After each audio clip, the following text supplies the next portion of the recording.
आज स्त्रीचं स्थान हे दुय्यमच आहे.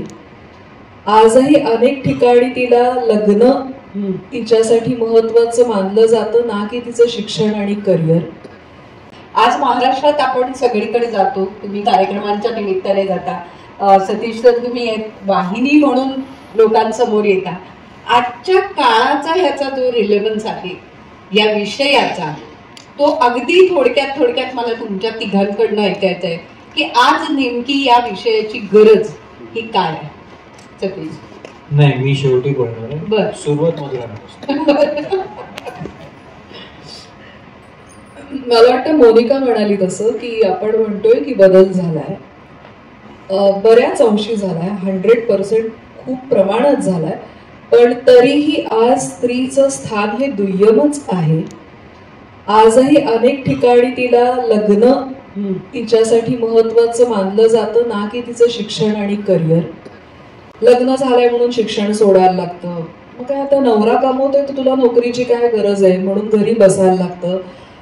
ज्या बाहेर पडतायत, काहीतरी करू पाहतायत, त्यांना वर्क प्लेस मध्ये वेगवेगळे चॅलेंजेस, अगदी सेक्शुअल हॅरॅसमेंट पासून ते डोमेस्टिक व्हायलन्स पर्यंत, ते हुंडाबळीपासून अनेक गोष्टींना आजही स्त्रिया, माझं मत आहे की प्रत्येक स्त्री वेगवेगळ्या पातळीवर आजही लढतेच आहे.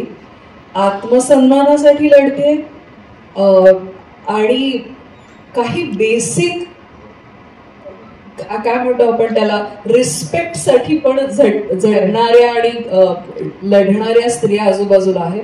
तर मला असं वाटतं की आज आपण इथून इथपर्यंत आलोय, पण तरी बराच प्रवास आपल्याला अजून करायचा आहे.